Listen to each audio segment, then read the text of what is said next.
up, guys, and welcome back in to the FNS Sports Media Podcast. Today, we're going to be going a little bit back to our previous episodes where we made division predictions and the rookie of the year picks and the top 5 rotation picks. So we're going to go in and just look at all of those videos and kind of see where we were at right now with the season. It's like 3 or 4 weeks about to end. We're going to see how close we were and how far away we were from most of these picks. All right, let's get in.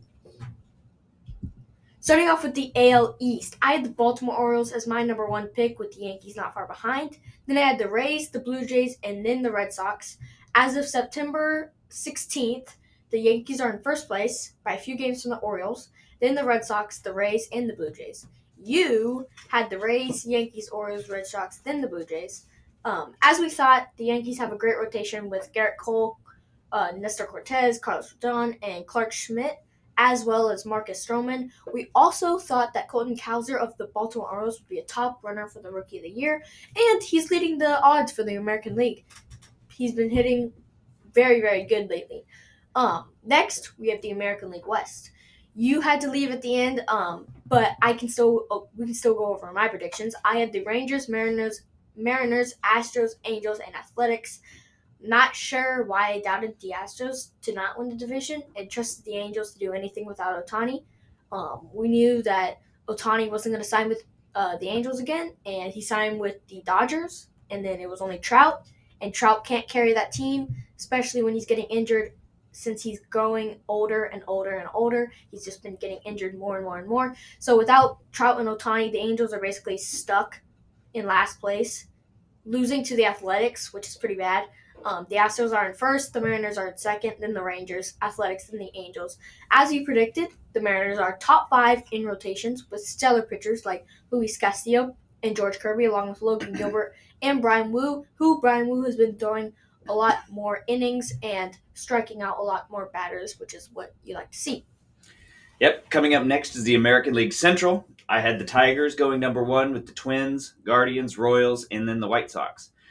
Some things that I do have in common with the actual standings is that the White Sox are far behind everybody else, and that pretty much ends it. However, the actual standings look exactly like yours. Guardians, Royals, Twins, and then the Tigers, with the team that must not be named at the bottom. Nothing much else to say here because this is mostly still a mediocre division, even with the Royals having a surprising 82-68 record as of today. Yep. Now we're going to move on to the National League division, starting with the NL East. Both of our picks were pretty much the same, Braves, Phillies, and then we just kind of flip-flopped the Mets and the Marlins with the Nationals at the bottom. I am not sure how this could have gone any worse for us. Pretty bad. Not only did we not get one single team right, but we were also nowhere close. Phillies are in first place by 8 games, but not from the Braves, but by the Mets. Yeah. And as of 9/16, the Mets are ahead of the Braves. Then it's the Nationals, and then the Marlins. That combination of Aaron Nola and Zach Wheeler, as well as some surprising lefties from Christopher Sanchez and Ranger Suarez, have really led this team to another level on top of their stellar offensive production. The Braves fell off a cliff, and there's just not much to do about that now. Yeah, it's just crazy how far away those picks were. All right, now we get to move to the National League West. I again managed to guess all the teams correctly with the Dodgers going number 1, the Diamondbacks 2, Padres 3, Giants 4, and Rockies 5. All you really missed though was that you flipped the Diamondbacks and the Padres, which was a really liable pick because it just so happened that the Diamondbacks are like 1 or 2 games ahead of the Padres right now. We also did have the Padres as a very good rotation. Hasn't really worked out.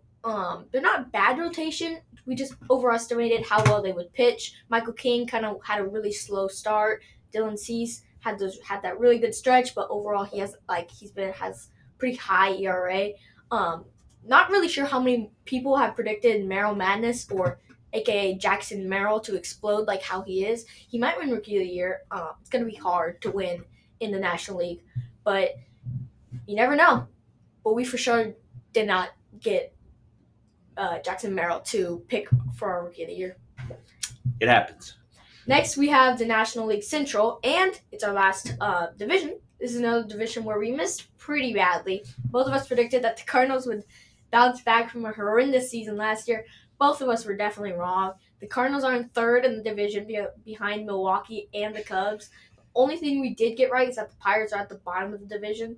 That's the only thing we got right. But barely. Yeah, exactly. We almost messed that up too. Yeah. We also predicted that Shota Imanaga was going to be Rookie of the Year from the super hot start to the season. He's cooled off a little bit, and he's not really up there anymore, which allowed others to pass him in the race, like Jackson Merrill and people like that. Well, this was a really short episode. Thank you guys for watching, and make sure to subscribe and like for more videos. Bye-bye!